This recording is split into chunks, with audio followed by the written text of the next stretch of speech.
Hello, breeders, and welcome back to the New Breed podcast. It's WWE ECW. It's July 4th, 2006, and it's episode 4 of the New Breed Unleashed, whatever the fuck we're calling this show. This is, I think, this is like the 5th episode. We did the bonus Vengeance episode.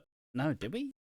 I don't fucking know anyways. We did do the bonus Vengeance episode. But we it did is... bonus Raw and yeah, true. it's about 6. In total. So, who the fuck? Yeah, true. We did do the Raw. Wild stuff. This is one more match. Welcome one, welcome all. And obviously we're going to run through the July 4th, 2006 edition of ECW. Now, this is, as Piggy's been describing it, a rather famous edition of ECW. It is... Oh, I didn't actually get the date, but I'm 90% sure this is the ECW after RVD got caught with weed. So, well, he got busted, the didn't reason he? I keep saying this is the reason I keep saying this is historic because if we're looking at this in the modern landscape, so I know Matt Riddle is fired, but he's the only example I can think of now. So if Matt Riddle got busted for weed in a car now, Liv Morgan, fuck it, right there. Liv Morgan got busted for weed. Her push didn't get the... Yeah, I mean, she was injured anyways. Yeah, but you went like that, so I was like, what do you want? RVD was arrested on July 3rd. So genuinely one day before this fucking episode of ECW, the same night of the previous Raw. And so it was RVD and Sabu. They were stopped for having 18 grams of weed and 5 Vicodin. What is testosterone? I don't know. Some drug. What is that? Oh, just some... Wait, hold on. 5 fucking paracetamol. Oh, it's just a combination. It's a combination of multiple. Okay. So, fucking... Yeah, so busted. Obviously, bit of a different time. Not really as big. I don't know, like, drugs at that point was just like, oh, fuck drugs. Like, just terrifying. Terrifying to 2006 America.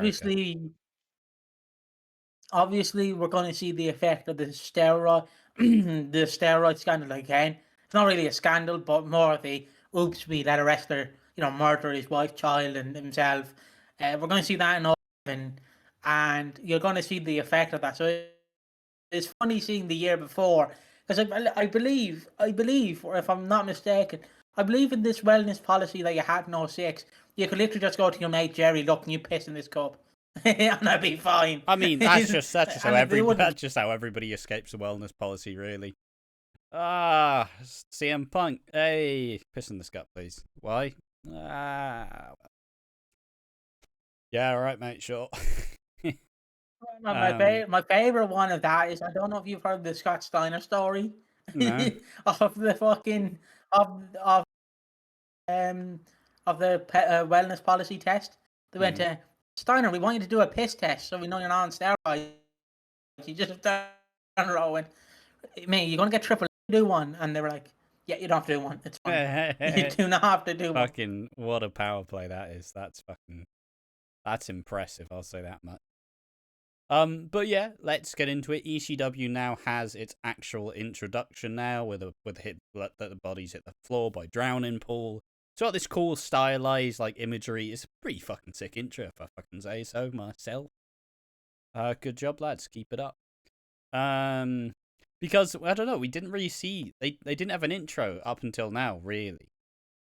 Like they had the purple one, but that was kind of just the old ECW intro. So, like, it's again, we're seeing a lot of Vince's ideals in wrestling, of what he wants as a show. Good or bad, but we will see a bit of his kings coming out in the first segment, but that's no here or there. But it is funny seeing like Rahul Heyman's like, I want to make this a reality. I want to make this like shoot fight kind of this MMA style, and Vince like, RVD got busted for weed. He's losing the title. It's like, Vince, I don't want it. He's losing the title. He's losing it. It is It's a just he's just interesting sat there thing, grumpy. and it Yeah. starts off with Kelly's expose, which it now has its name. Which, I mean, the worst bit about this is knowing all the stories that like they told. I'm pretty sure Kelly told the story of like, yeah, it was a bit weird. Michael PSAs and fucking Vince showed me like how to dance, how they wanted me to dance, and it's like you're showing an 18-year-old girl fucking dancing, stripping, especially with the You know. allegations coming out. Not really the Yeah, biggest fan of it, yeah. I was just gonna say. honestly.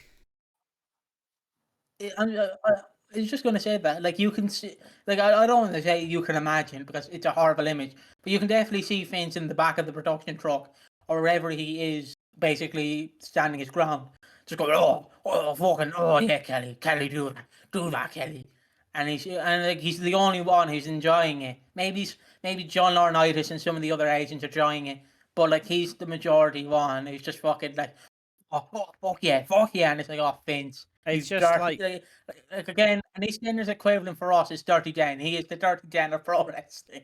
it's Where just he's fucking gross, just an isn't it? evil scumbag. It's He, like yes. he's gross. Like And it is gross. the It's exactly don't want how to I harp on the describe allegations. this, so it is just gross, isn't it? Like, It's gross, at what point do you just decide, and I don't care. We don't we don't get any comments, but if a comment goes, like, you guys just don't understand this, I'd be like, you're getting an 18-year-old to tease the crowd. Like, I'm yeah, not saying it'd be all right if it was a 28-year-old, but she is just freshly out of school, or is coming out, or has finished school, and you're like, oh fuck, just start stripteasing. Like, an example would be like, oh, like Julia Hart. I'd be like getting Julia Hart to go, yeah, I know you're 20, I know you're like 21 or 22, fucking, start stripteasing. It's like, yeah, yeah, it's just really gross. Like, I maybe it's more okay at the time, I guess, because it was just that time period, not entirely super removed. Sex sells, that fucking old adage. Like, I get it, and it is a mark of the time, but it is just uncomfortable now. Like, obviously, fucking teenager me, great time, love this fucking segment. Adult me, who actually respects women. Not saying teenage me didn't respect women, but me now no longer like this fucking horny mangled mess. It's just a bit gross, isn't it? But they did also, there was a description of it, mate. I'll run you through the description that someone wrote on this. This is on the WWE Divas Wiki. Um, Earlier in the evening, Kelly celebrated her freedom by providing the crowd with a special 4th of July expose. The exhibitionist seemed very comfortable while doing her patriotic duty to make the fans' heads rise. Dirty bastard, you fucking dirty rat. While she was all smiles showing up her well-kept figure, her boyfriend, Mike Knox, didn't show the same enthusiasm. Repeating last week's antics, Knox again broke up Kelly's performance, covering the young vixen with Old Glory and ushering off the stage before she could honor America in her birthday suit. She also had some really weird, like, it. I'm pretty sure it was a bra, but it was like weirdly painted, so it looked like body paint with some like pasties on, and just lads, please just stop it. I just um, uh, again, do you know how you want to? Oh, excuse hmm? me, Ash. You what? You cut out a bit. She's in a United States bikini, a United States of America bikini. That's how you could tell. Hmm? It's no, it's just slightly cut, but it's fine. Um, Ah, sorry. I suppose, and other than that, I suppose it does obviously end after Mike Knox comes and puts the fucking American flag over her, and fucking. But we found the dark matches. The dark matches have been noted. Now there's some absolute fucking stinkers on here, mate. Dark match number 1. Roadkill versus Tony Mamaluke. Oi. And Roadkill won. Ah. Why are they building up Really Roadkill? pushing the talent here, mate. Dark match number 2. CM Punk defeated CW Anderson. Don't know who he is. He looks like a bald lad with a fucking... He looks like a bald lad. He has a massive head. And a big gut. But, you know, famous enough wrestler. Was an ECW before. The third dark match was... No, there was 4. Third dark match, Sabu defeating Stevie Richards. Kind of wild. That even though Sabu was busted on weed and pill, you can still win. You're still fine. I guess it's just an idea of like, we can't have our WWE champion fucking get busted for weed. And obviously RVD was always on a bit of a fine line anyways. But they never really wanted to invest in him. And it didn't feel like any of like the top guys were like, yeah, he's great. It just felt like the top guys are just like, we don't like you, RVD. We don't like you. And the final dark match, Tommy Dreamer versus defeats Just Incredible. Oh, fuck me. I just... Fans did not... Look, I'm not... It's no one's surprise. I've not watched any... I watched, like, brief bits of ECW. Like, actual ECW. I probably watched the 3 awesome Tanaka matches. I've not watched much. This fucking roster is unbelievably shit.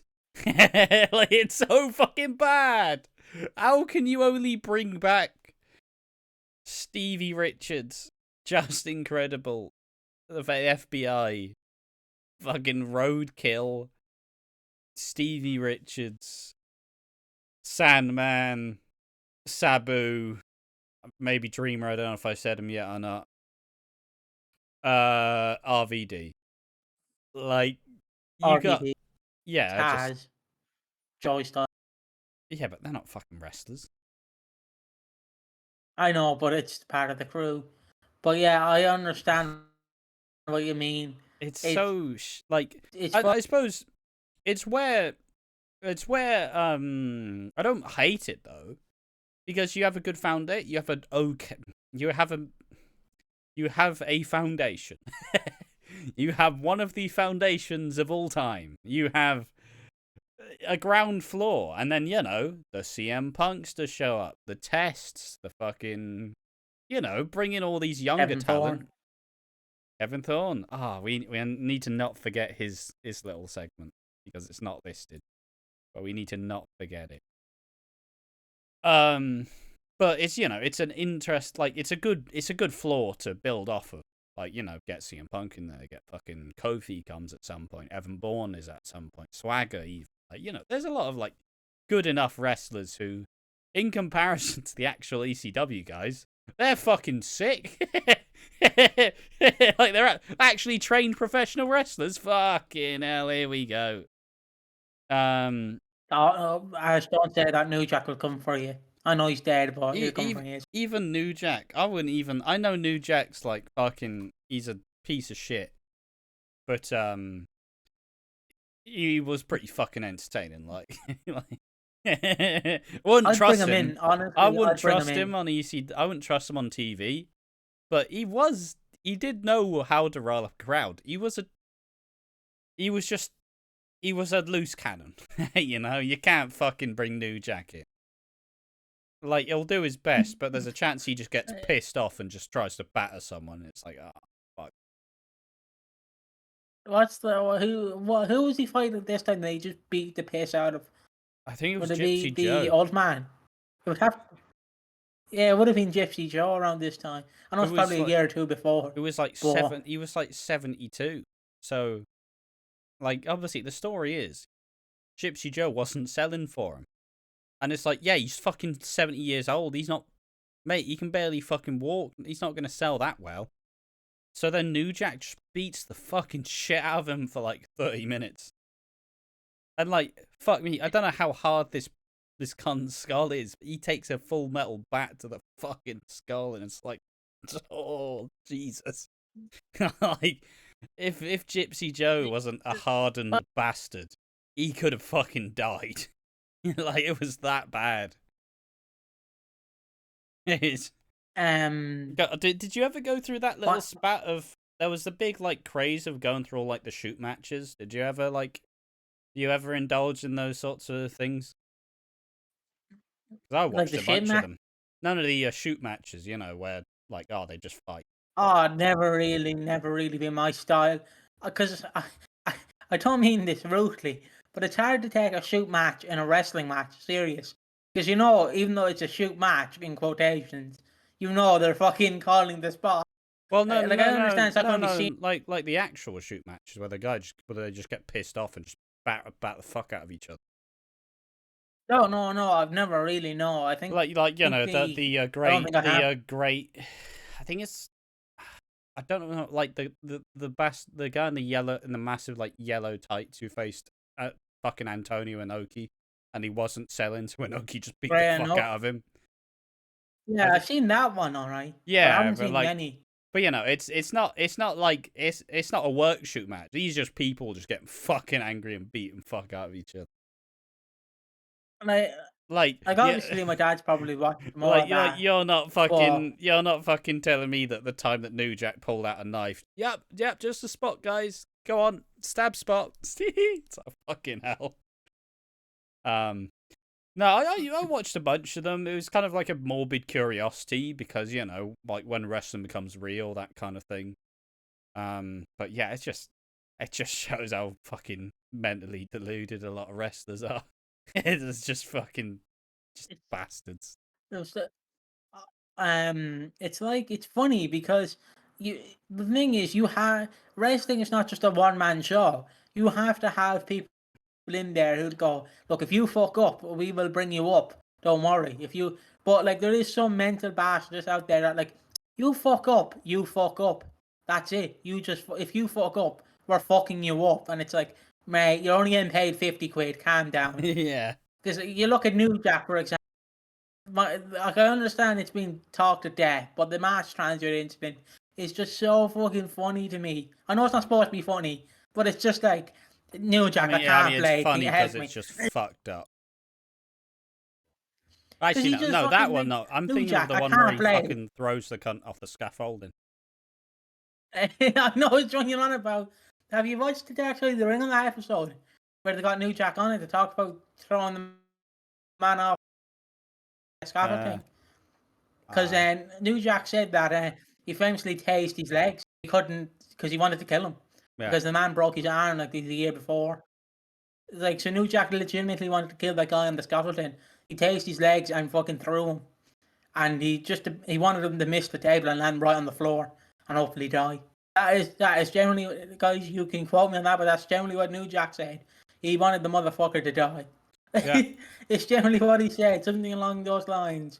And it's just New Jack. The one thing that was like is the one thing I was thinking about is I do think about like New Jack's run in like NWA TNA back in the day, where he's like fucking tagging with Shark Boy and like fucking actually doing like funny stuff, and I'm amazed he went with it. But like, I don't know. New Jack always felt like a ticking time bomb.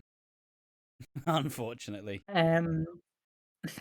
I love there is one segment I love where Shark Boy gives I would say I would bring him in. I would bring in New Jack. Fuck it, why not? They were supposed to bring him in like 04, 05. They're supposed to have stabbed Cena in a storyline, and they went, lads, can we bring New Jack in? And the locker room went,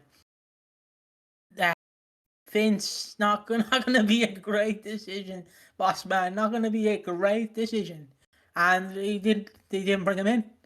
Which, looking in hindsight, probably good thing, because I would feel bad for Cena in that situation. You know, New Jack, I'm gonna lightly punch you, and then I'm gonna call your spots out loud. Then New Jack starts fucking stabbing him for no reason. Yeah, it's just. I can't imagine New New Jack Jack's a working in guy that WWE I'd match. imagine you'd have to. Obviously, he's now dead, but I feel like you'd have to catch him on the right day. And like, if you catch him on the wrong day, just get out. Nope, not fucking dealing with this. I don't want to get fucking wrecked. But carrying on from that, for the weird New Jack segment for some reason.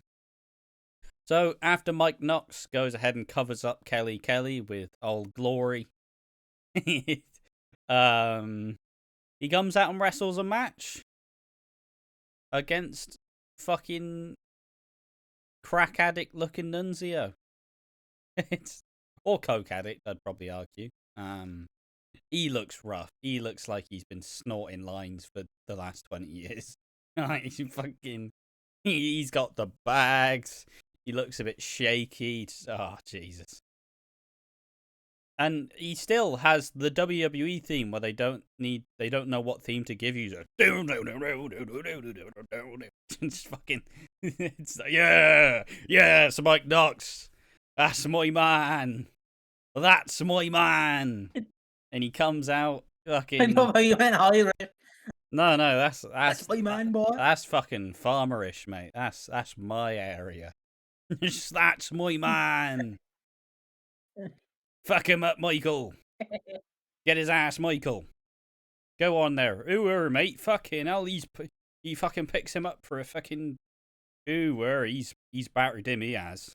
My God, Mike Knox, you fucking animal. I need him and the farmer voice. Mike Knox, you fucking animal. Mike Knox, you fuck. That's just Irish now. It's a slippery slope, mate. It's a slippery slope. But like I always bring it up to Ash, but do you know like how certain wrestling channels have their shit wrestlers that they get over the years? Like New Legacy Inc. I believe has like fucking Tony. Everyone. They probably have Umanga. They have everyone. Basically everyone. Obviously I feel like ours by the end of this series is gonna be Mike Knox. Like it's gonna be Mike Knox, Test, Kevin Monty Thorne. Brown, Kevin Thorne, Elijah Burke, Jack Swat, Christian. The one way I can genuinely tell, because as the ECW goes along, you can tell it getting more WWE. But the main issue is exactly. My brain's hit that switch and it's went pretty good. Like we'll get into it later, but my brain has fully gone over. I'm like, it's great. Love ECW. Best fucking promotion in the world. But yeah, Mike Knox wrestles the same match he does before. He got rid of the spine buster, changed it for a nice like sit out like backbreaker, like a sidewalk slam to a backbreaker. Pretty nice. He did about 7 body slams for some reason, and went for a knee drop. Look, all right, I know that we're all trying to prepare us for Big Zeke, but none of you can do the body slams as good as he can. All right, he has 2 moves and he does them well. Okay. Don't come for Big Zeke's fucking move.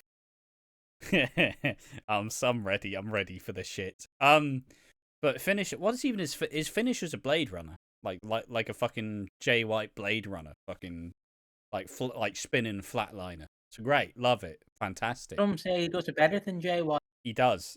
Well, like mate, he fucking killed Nunzio with that one. Absolutely drilled him into the mat. Fucking Also, just the running joke is any sort of flatliner, fucking, go on. It's such a shit move, but because it was used so much, I just love it, unapologetically. It's so good. I think we'll cover it, because for the bring back the curtain a little bit, we might be covering, like, even if ECW's not on the show, we might just be covering the pay-per-views. Yeah. So you can, like, you want to catch up and basically go, I want to see what SmackDown's doing, so we'll watch this pay-per-view. I can't wait till we get to MVP and he starts doing the fucking, is it the Playmaker? Where he just, no, the Playmaker's the overdrive, yeah. Oh boy. Because I don't mind the overdrive, but it's such a shit move. I love it. It's just so shit. It is just, You're nothing on a man's cock. just It's so funny. I love it too. But yeah, I love it as well. No, I don't. I lie. I'm chatting out my ass. but like yeah, Mike Knox in this match is because we're slowly seeing. Oh, hold on, give me a sec. We're slowly seeing where things are going, if that makes sense. Yes. Because we clearly have a vision for ECW where Paul Heyman again wanted more not I don't want to say reality based, It's that shoot but fighting more type style, right? He wants like the more UFC big fight feel. Like he basically wanted Kurt Angle as just I'm gonna fucking destroy you. yeah.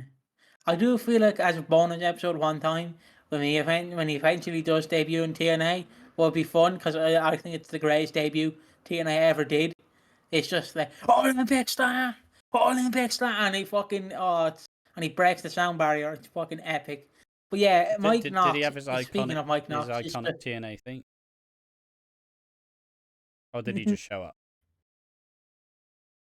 I think he had his iconic theme, but if the I do love that thing. I do love it. It's so shit, but like, mate, the TNA themes are underrated as fuck. All I'll say. But yeah. uh, I believe just before I get back to Mike Knox for a second, I believe Monty Brown and Amazing Red had the same theme. But do you know how they made it different? No, I'm just. It's such a fucking. I will get back to Mike Knox in a second. Said literally no one ever. No one's ever fucking wanted that. No one's ever had that conversation.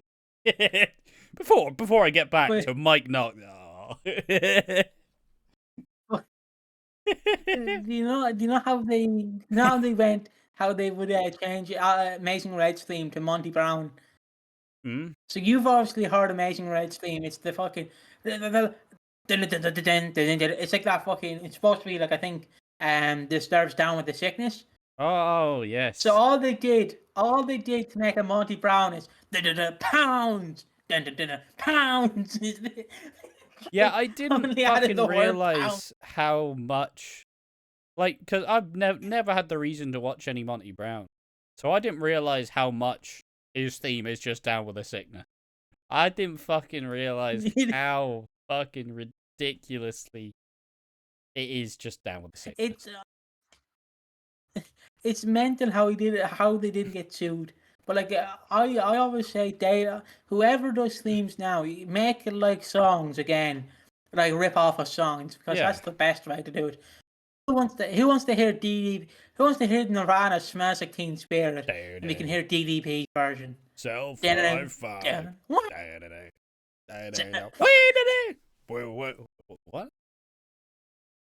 Yeah, it's fucking. I think my favorite. I think there's not enough lyrics in wrestling songs anymore. I don't think there's not enough like songs that you can fucking sing along to. Obviously, fucking the main is Judas, but even that's old at this point. Fucking wrestling fans will never stop singing it. Wrestling fans will never stop singing it. But like what's one of the best songs that crowds sing? And this is gonna be really wanky and self-indulgent. It's fucking Grado's "Like a Prayer." Fuck it is. It's the best sing-along song. And I'll have no other fucking words for it. Because, mate, it can make a room full of 200 Scottish fuckers sound like a fucking arena full of 20,000. Because everybody's belting it out. And look, alright, main question. Why didn't Jack Swagger's "Get Down on Your Knees" get sung like lyrics to? Because I'd sing to it each time. Just, check 1, 2. Oh, yeah!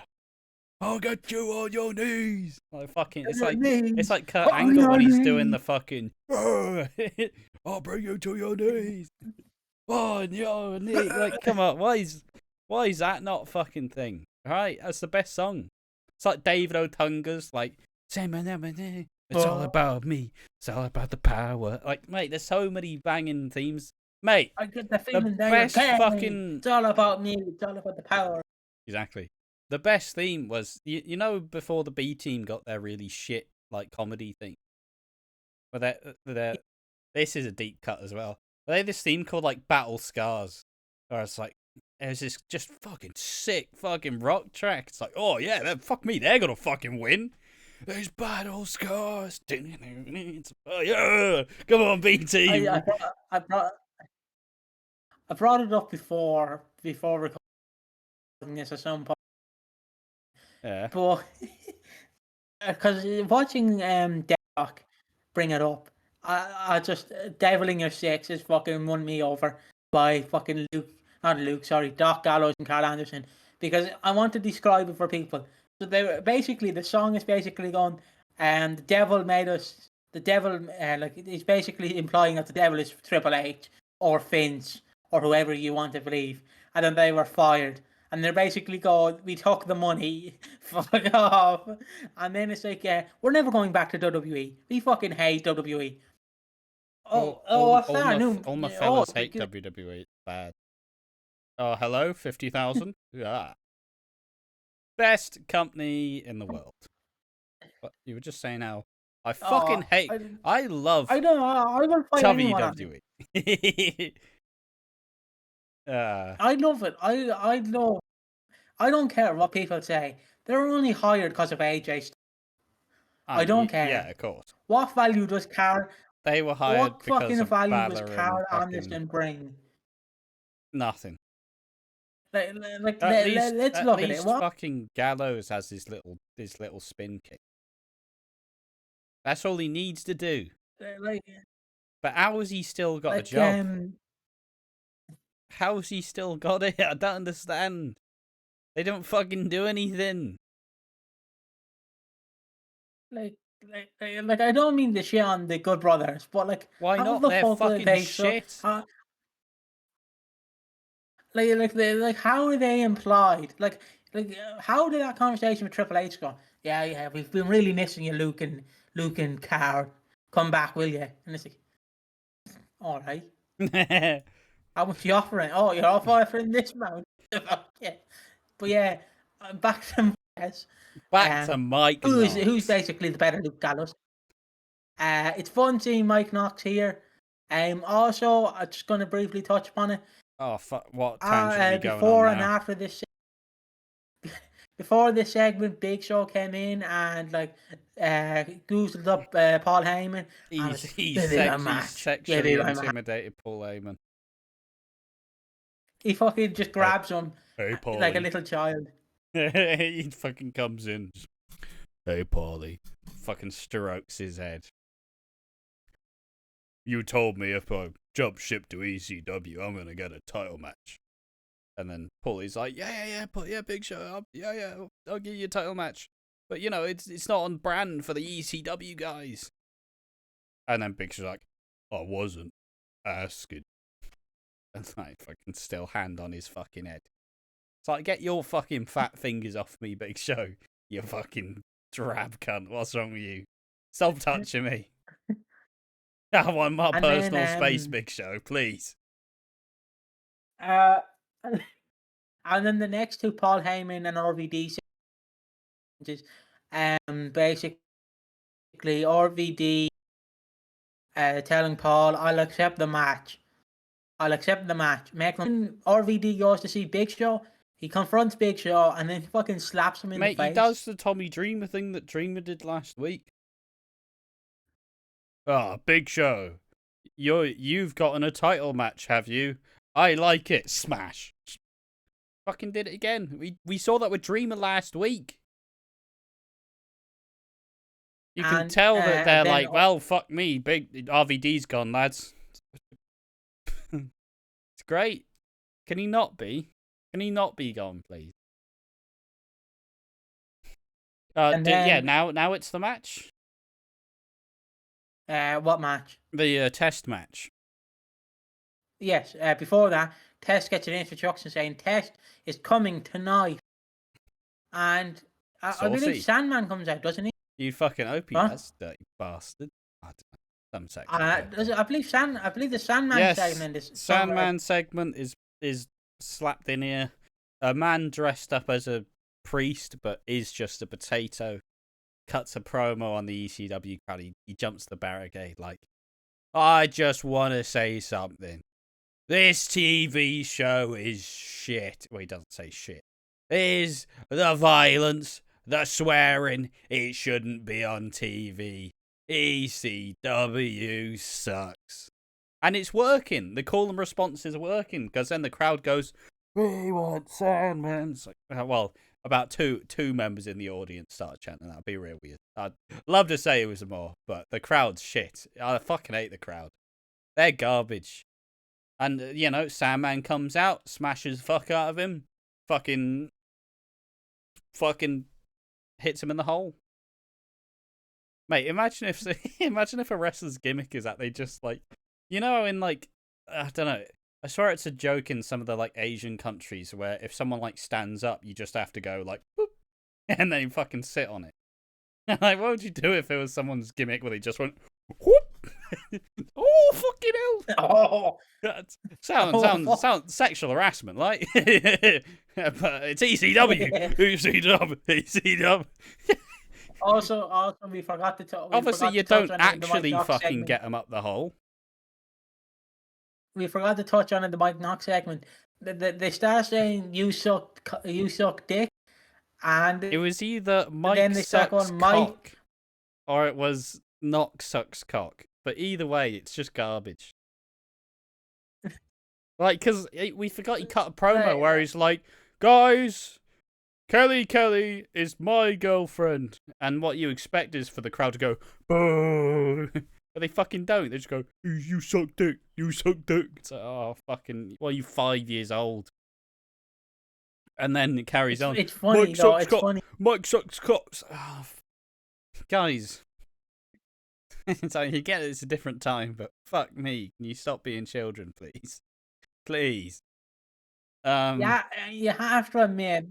It's too like out of the 4 ECW episodes. I know, but I'm allowed to give out about it.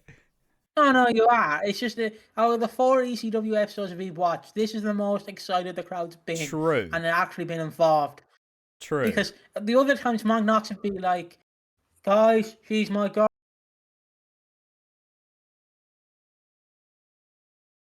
Kelly's here. Yeah, tits, yeah. Oh, woo! Test is coming out. Woo!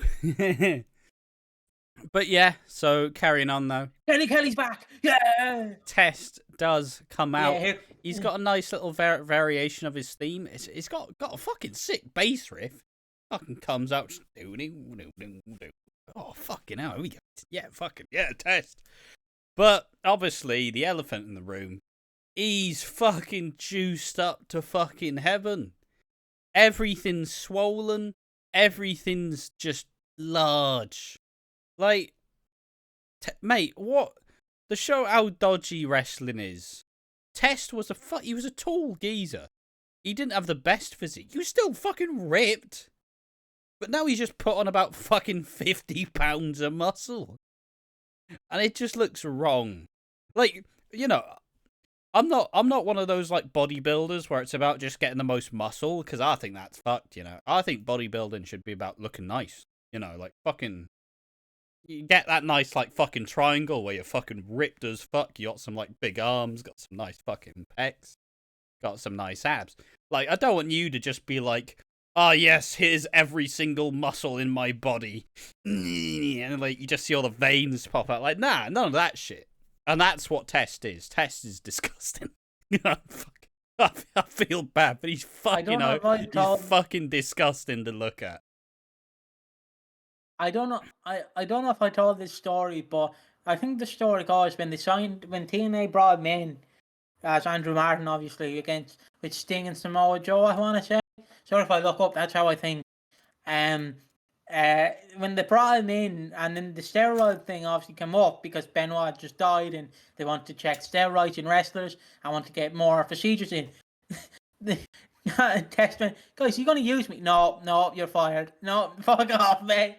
Fuck right off. Yeah, and obviously it's pretty fucking tragic tale because he didn't die not too long after. He died in 09. He lasted. So he went to TNA in 07, and then the rest of the indie circuit in 08, and died in 09. And died, I believe he accidentally overdosed, I believe. And then famously, the last time Test just mentioned is in the WWE Endeavor merging, when the guy went, guys, can we bring back Test? He's dead. Oh. No, is he still dead, Ash? That's the real question. Is Test still dead? The answer's no. Wait, hold on. The answer's yes. Fuck's sake. Yeah, he's alive. The answer's no. He's alive. What? But yeah, fucking hell. But he wrestles a 1-minute match. And look, I don't mind it. I don't mind it if he's roided up to fuck. My point was, how fucked does wrestlers' body image have to be? Test looked fucking good in 2001. He wasn't the biggest guy, but he was tall. He was fucking ripped. Why's he got to get roidy? Why's he got to have beef? I don't understand. It feels wrong. Like, how fucked is wrestlers' mentality that it's like, oh yeah, Tesh, this actually really identifiable guy who had a really strong look before. And it's gone. And it's gone. He's not even in his iconic. I don't know if it's iconic. His iconic gear. Yeah. His black or silver gear. He's literally in tidy whitey trunks. I don't mind the trunks. I'm not saying. I think the trunks look good on him personally. I don't mind the trunks look. It's just like, I don't mind the hair. It is just him being roided up to fuck is just ridiculous, and I feel bad for him. That's my main issue. Obviously, what was I going to say? Obviously, I'm not looking for because there's literally, if he just spread his legs, you could probably see his entire sack. Let's be honest, that's how roided he is. Like, everything is just squished in because he's fucking jacked. Like, I don't mean to pick on him. I know he's dead now, but fuck me, what was Tess thinking? He's just I don't, because he doesn't have the Benoit body where he's just a small lass but with a big body and a small head.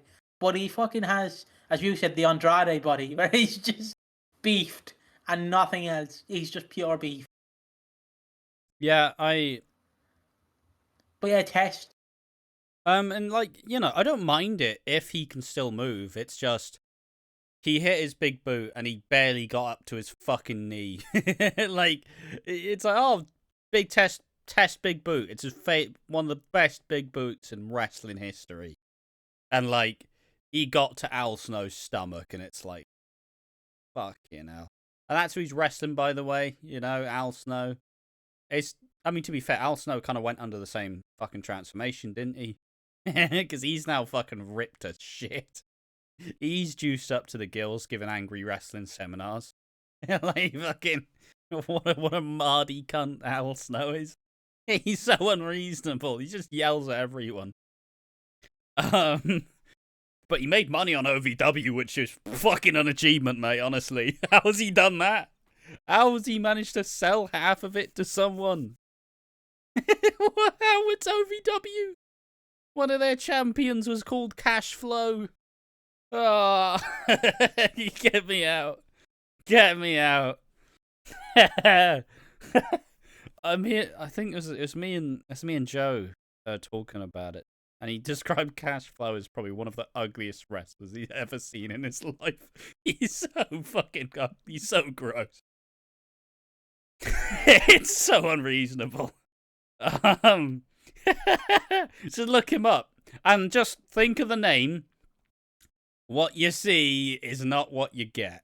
You're gonna have no idea. Imagine what you think of as the name. Don't verbalize it. But fucking Cash Flow. But yeah, it's about a 1-minute match. It doesn't go on long, and Test hits a big boot and a pretty nice. Cash Flow. Yeah.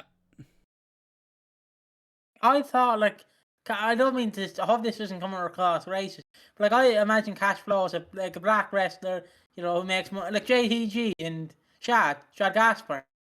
They make money and they do that. No, Cash Flow is just a big fat white guy. I had this image built up that he's gonna be a big fucking jacked black guy, because I'd assume it's a rapper name, so I'd assume he'd just be built Jack and. No, literally gut hanging out. Hair looks like it's about to fall off his head. Yep, former OVW champion. He's my favorite wrestler to rag on because he's so disgusting. It's unreasonable. He's, oh fuck, man. But yeah, Test pretty much he hits a basic. Look, I don't mind Test if he can hit that big boo right. Like if he can, I'm out. I'm out on him. Like if he can only lift his fucking knee, if his knee as high as Al Snow's stomach, shit's fucked. Can we trade him in, please? I want old Test. New Test sucks. Yeah, that's it about the Test stuff. And I think we have one more segment in between. Oh, you forgot something. No. Actually, no, we have two segments. He boots. Huh? He boots Head into the crowd. Oh yeah, fantastic stuff. He nailed that punt as well. Great stuff. Love Test. Best wrestler. Most skilled wrestler ever.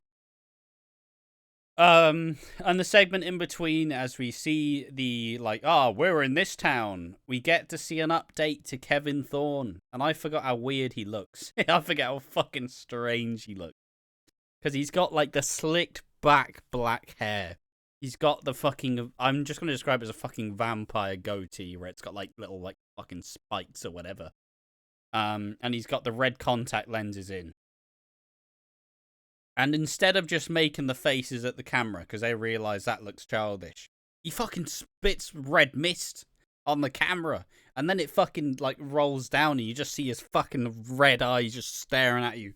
Oh, great. I'm ready. I need him. I need him again, please. I can't wait. I know all 3 moves he does. I'm so fucking prepared for Kevin Thorne to be here. Like, I'm going to explode with excitement. And that's not just because Test is coming. Fuck.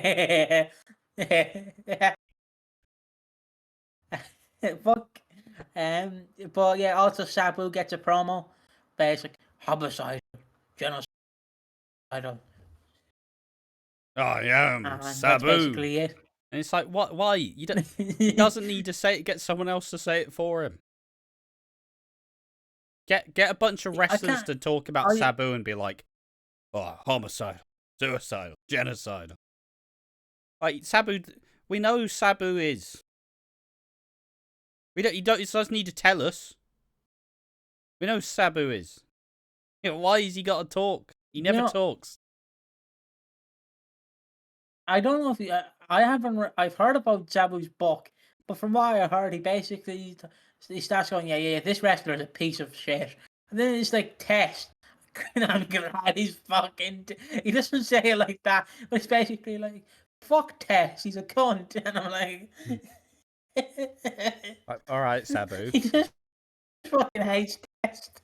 Like Test done nothing wrong to him, but he just fucking hates him. For some reason, it's like, oh yeah, I've wrestled all these matches, wrestled the original Cheek. Test, what a cunt. Love Sabu. Because Sabu hates anyone who's not Sabu. Yeah. But in between this, we get a segment where I'm not saying it's a segment between Paul Heyman and RVD, where RVD is like, "Oh, Paul, you know, why the fuck you do this? You know, why? Like, I want the match. Put me in the fucking match."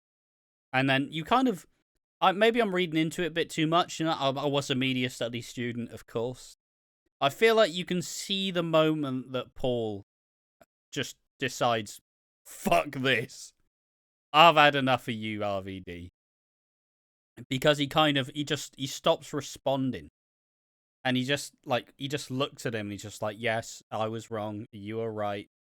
Like, you can tell he's given up. You can tell he's decided to turn on him in the main event. Now, I'm not saying Paul Heyman's a great actor. But he also acted like he was going to pay people their money in ECW. So, classic Paulie. Love that. And then we obviously got that infamous Tommy Dreamer story where he was going to shoot him on live TV, which I have to admit, that would be the fucking great story. Not great storyline. That would be fucking. I love murder suicide to me. Classic. Great. Classic murder suicide. Classic wrestling. Like imagine like no, like just imagine this, I'm right? So alright, you're sitting mate. down, you're 8 years old. You're 8 years old, right? You're getting ready for the main event, Rock versus Austin.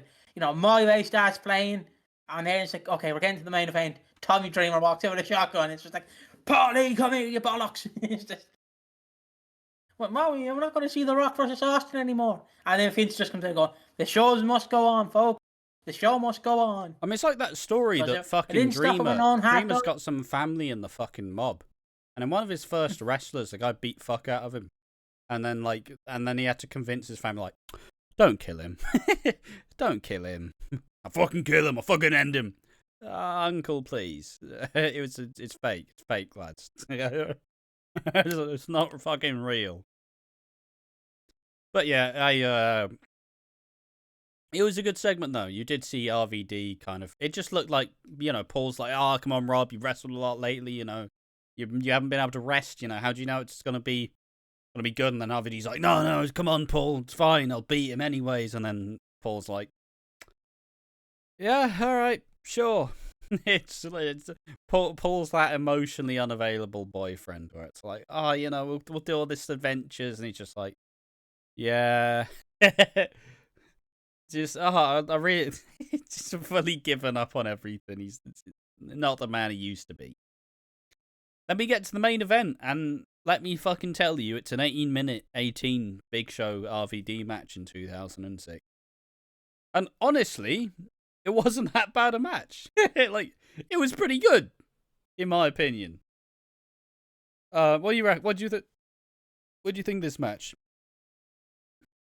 It's again, I don't want to rag on Big Show's weight here, but you can clearly tell there's something like, I'm not saying, like, I'm not calling him fat or anything, but it's funny, like, But he is fat. not funny, but it's sad because you can tell he's just out of shape. He's given up. He's just like, he has no the wheel. He's doing all the shows, but there's no wheels there. He's just got Vince just like, damn it, Paul, I want you to choke slam RVD. And then Big Show's just like, yeah, Vince, yeah, what the fuck are you saying now? Yeah, grand. Like, you can tell there's no wheels there in the mind. It's like a guy trying to get laid. I'm bravely... Big Show's like a guy trying to get laid. Oh, yeah, babe, it'd be hot if you put dildo in your mouth. Yeah, it's enough. It's just fucking... Yeah, is that... Yeah, you like that? Yeah. It's not fully unenthusiastic. Yeah, it's great. That's what I'd describe as fucking Big Show at this point in time. He's fat, he's fucking hurt, he doesn't care anymore. Also, I like how for once you're like, I don't want to call Big Show fat. Yeah, alright. Come on. Can't hide from the truth. He's not looking at a scale, and he's not looking at it like, yeah, healthy weight that. I don't want to bring up too much of modern wrestling, but it's funny looking at Paul White now in AEW, and people are like, oh Jesus, he can't walk barely, and I'm like, he's a fucking giant. What do you expect? He's not going to be like he's Kenny a giant, Omega, and his busting out fucking triggers, his hips are just gone.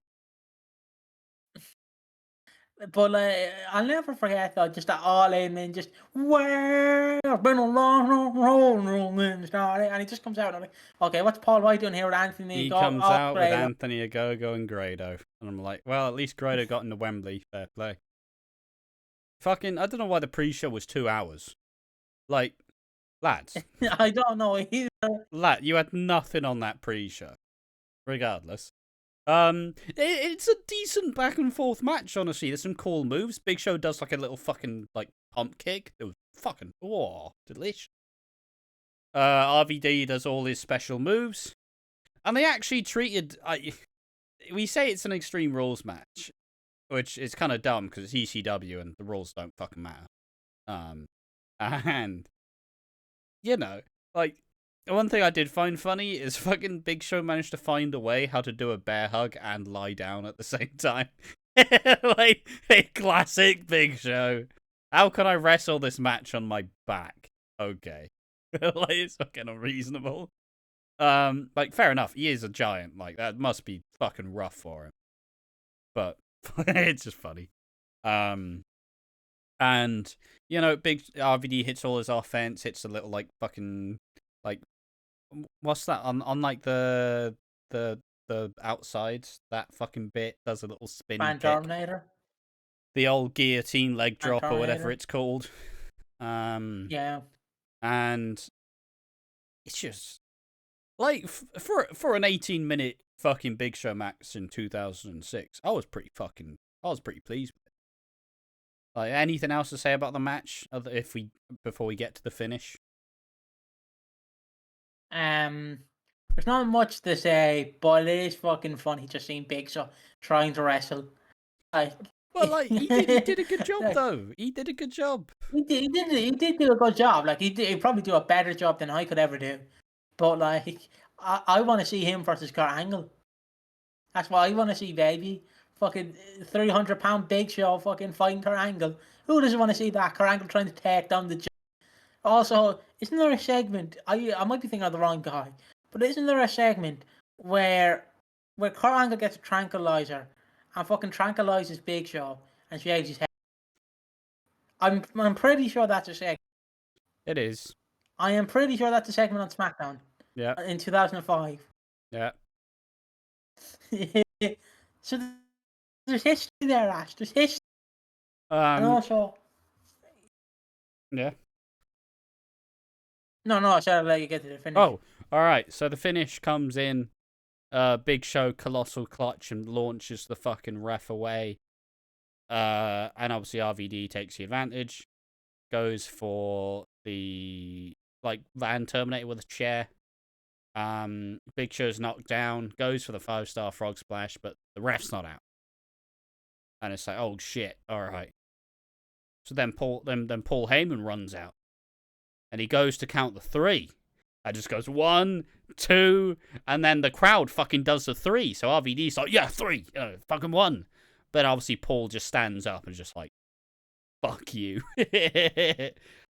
Bit fucking Paul Heyman has turned on RVD and has sided with the Big Show. And, you know, RVD's obviously fucking yelling at Paul, like, what the fuck, man? What the fuck? Why'd you fucking do that? As he walks out on him, and Big Show gets up, fucking... He just picks him up for the choke slam on the chair. No. He grabs the chair, fucking chair shot to the head, which I rate, especially if they're not going to use it as much, as a fucking killer, you know? Like, I don't like chair shots to the head. It's fucked up too many wrestlers to ever, like, you can't, with any, like, moral conscience say, oh yeah, love chair shots to the head. Like, yeah, come on. I like concussions. See, I don't mind. I'm alright, thanks. Here's the thing. I don't mind it if Hulk Hogan's giving you a chair shot to the head. Because you know when Hulk Hogan's giving you a chair shot to the head, it's literally just...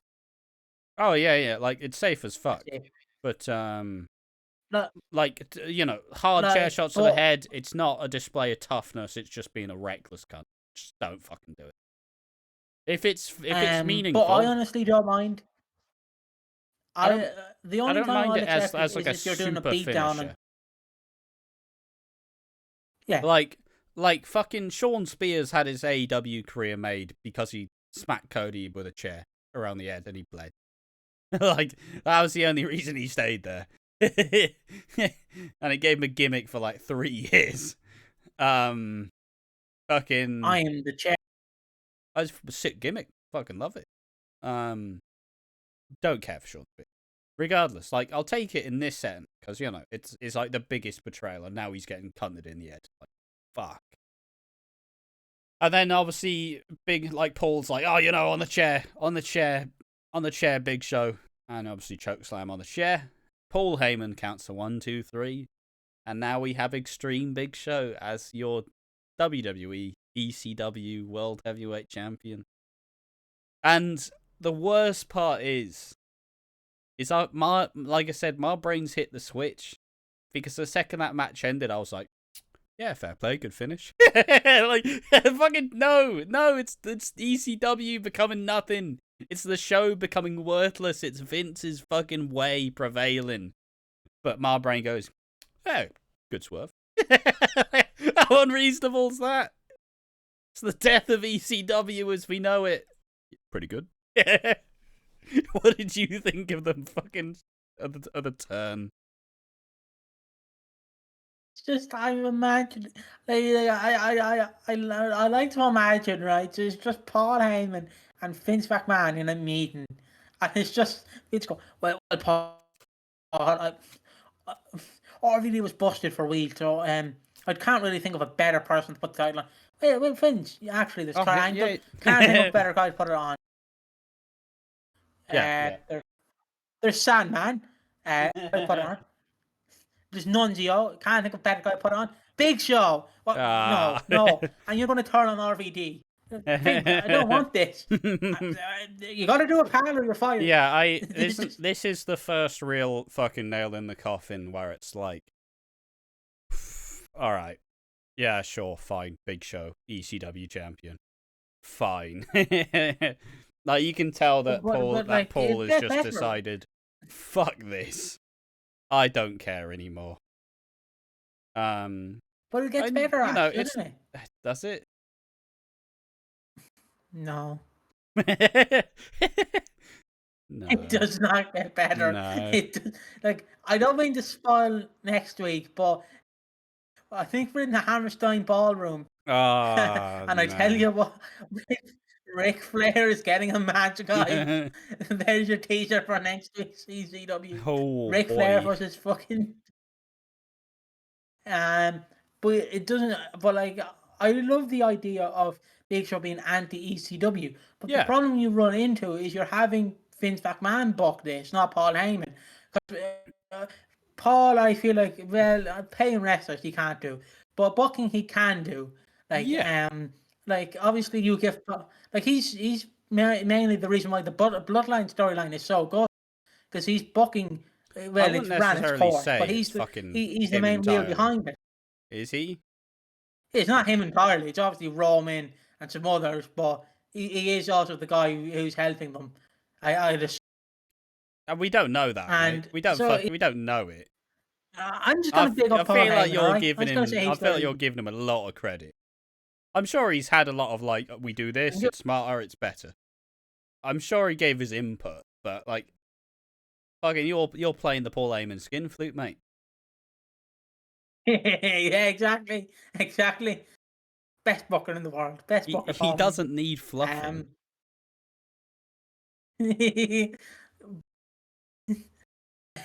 But Paul Heyman could probably make this work if Vince just left him alone. Yeah, I'm sure. Look, if you go, okay, I need to make Big Show the most hated man in ECW, and we'll have the Rising Star beat him. Oh, sick. All right. Fuck it. Fine by me. Have Big Show beat all the ECW guys and have one guy rise up. It could be like fucking CM Punk. Could be Test. I'd take Test, Someone who converted to the extreme. But the real answer is Kurt Angle. I jumped to ECW to win a world title. Yeah, well, I jumped to ECW because in my fucking blood. It's like, imagine that. Then you have Kurt fucking beat the shit out of Big Show. Fucking great time, isn't it? Imagine how fucking much better that sounds rather than what we do get. Which is something else. But yeah, that is the show. Do you have anything else to discuss? Oh yeah, I do. So I went and looked and went, what is TNA doing on the 6th of July? And so it's obviously being taped in Orlando, Florida. And if you like this, I'll keep doing it. I'll do it every now and again. I'm not going to do it every week. Yeah. But I I'm just going to run through the matches. There's only 3 matches, and I want you to give your opinion on each of these matches based on what you've heard. Okay. So there's a singles match. I told you this one. Sanjay Dutt defeated Homicide with Hernandez and Conan, so LAX, in 4 minutes and 35 seconds. Singles match. 4 Monty Brown. minutes. What? 4 minutes, mate. Give that like fucking. Give it good 15. Monty Brown defeated Kenny King. How long do you think this went? What, Kenny King How in long? 06? Fucking Yeah, versus like Monty Brown. like fucking 3 minutes. No, 1 minute and 8 seconds. Ah. I was close. I was close. It's better, Ash. This is the Mate, Kenny Christian King in Cage and Sting. 2006. Ah, yay, yay. Right. Christian Cage Christian versus Cage and Sting. Sting. I felt No. Christian Cage and Sting. The tag team. and Sting. Oh, Jesus. What, are you facing like fucking Jarrett or Yeah. someone else? Who do you think they defeat? Yeah, you got Jarrett. Who's the other guy? Jarrett and R-Truth. No, Scott Steiner. Well, I was gonna say how long it'd be this went for? mate. It's gonna go for like 39 minutes. It's 10 minutes and 47 seconds. And that was all. That was all the fucking matches on the show, right? That's it. Yeah, singles match, and a tag match. That's I don't know if I fucking can get some shit. background on it. No, I can't. Mate, that's absolute fucking cheeks. How do they do that? So like, They can't keep getting Where can I away find- with this. What the fuck are they doing? I'd Oh, rather watch ECW than that. there's also fucking. Oh no, that's not available. Also on the show, I believe Kevin Nash was doing the What, the Oh. paparazzi stuff? him and Alex Shelley were doing what the fuck are they called? Paparazzi Productions. They were doing Paparazzi Productions. Just said that, mate. Obviously, I don't know if you have any memories of Pop. I just said that, mate. I knew what it is. I've seen bits, And but do you not have any too much. memories of? Have you seen? It's mostly the one that's most do you have any memorable is someone memories saying or- like Sanjay's on the juice. It's like fucking. That's it. My favorite one is there's Nash and there's Shelley, and he's basically taking on the X Division at a pay-per-view, and like they're going, yeah, Hogan will appear at Bound for Glory, or not, I think it's Bound for Glory. Horace Hogan, or it's just some other Hogan, and he's like and all these fans go up to Nash and go like, oh yeah, I've loved your work, and he's like, yeah, I've been wrestling since '70. And Shelley's like, you only started in '90. I spent 18 years as a luchador. And I'm like, I love Nash. Like, I'll always say the Paparazzi Production Nash is better than the NWO Nash because TNA did not care. They just went, Nash, here's money, do what you want. Yeah, but I feel like everyone, Nash he's a funny fucker, right? Like, he's a funny guy. Yeah. But yeah, at that time it works. Any other time, probably not. There's also you might know this one. There's the one where Alex Shelley's going to his house to start the Productions. He's going to his house. He's going to interview Nash, and Nash pulls out a graph, and it's like Hogan as champion, Hart as champion, Nash as champion, It's just through a the purely roof, fake fucking through graph. the fucking roof. I drew it. It's my graph. And then it goes to Rock. It dips down a little bit, and then Austin it dips down further. And he's like, "When I was world champion, I was the best in the business. I was the best." And I love it. I recommend anyone to go check out the Paparazzi Production, if you can find it. There's also another segment with Linkin Park in it, like the song from Linkin Park starts playing, Yeah. where it's Alex Shelley and I forget what Austin Aries' gimmick would have been in 2006. Austin Starr probably, and it's just Nash having a shit. And like he comes out and he's just wearing a Jory outfit, and he's like the court is in session, and then he just sees entire arse.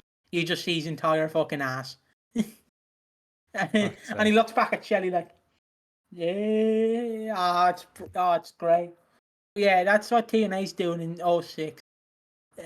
So would you guys prefer watching TNA or would you prefer being in the trenches with us and watching ECW?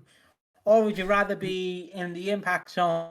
What the fuck were they doing in the Impact Zone? Moshing? I don't fucking The know, mate. Bentley Bounce?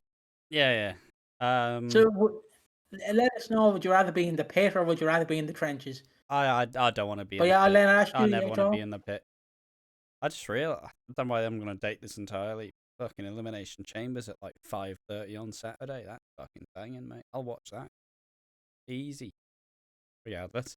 Anyways, a lovely bit of dating the podcast, but fuck it, who cares? This has been ECW WWE ECW episode 4, the July 4th, 2006 edition. Overall, I love this episode. I thought it was really fun. It's like you know how it has there's a bit of teething issues. You're like, oh fucking hell. All right, I guess we're gonna have to sit through a 2-minute fucking Mike Knox match. I honestly don't mind. Look, my issue with wrestling shows currently is wrestling shows always feel way too fucking long. Like, it's like, okay, you have 2 hours a week, and I'm gonna. It's like they try to squeeze every little fucking poo out of it, you know? Like, every little fucking pellet of shit is dripped into the fucking wrestling show. Because more is more, and less is less, and we can't have less, so fucking literally everything. You can have my fucking puke, piss, and shit all at once in that for 2 hours straight, and it's like, can you just fucking slow down, please? Can you just stop fucking doing everything, please? But like the 40 minutes, two 5 minutes maximum matches on like a big main event. I love it. It gives a big fight feel. Yeah, I agree wholeheartedly with that. Like, obviously, the example I want to bring is AEW and WWE do too much, where WWE has too much segments and not enough wrestling. Then AEW has the opposite: too much wrestling, not enough back Yeah. segments. So, like, it's trying to find that in between, which TNA, not TNA, AEW can't do, WWE can't do.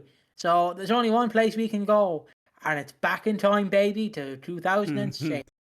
EC fucking W. Like, Say it with me now, guys. EC effing W. I honestly, mate, I do think that from now on it'll just be easier to get through because it's now like I'm no longer like, oh god, this is gonna be rough. I'm ready. I could do one right now. Not going to, but like I'm just kind of. It's like this is a weird reference, and only it's gonna hit me. But like, you know, when there's just a really like kind of, I'd say cringy. I don't like the term. A really like cringy thing. But like, have you ever done it where you've mind fucked yourself into being like, nah, this is fucking chill. Like, I don't care. So like, have you ever like, as a kid, I watched High School Musical a lot because it's like teenage sister at the time. High School Musical was the shit. We all watched Disney Channel. Everybody watched Disney Channel. Don't fucking act like you didn't.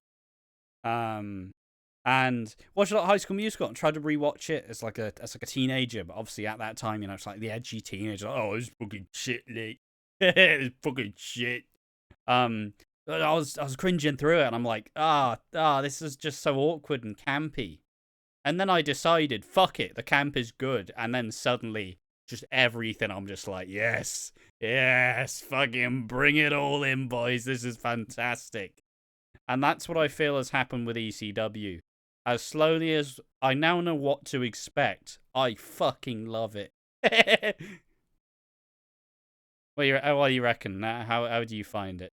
You enjoying it? You fucking I don't mind watching ECW with you because I don't watch it on my own.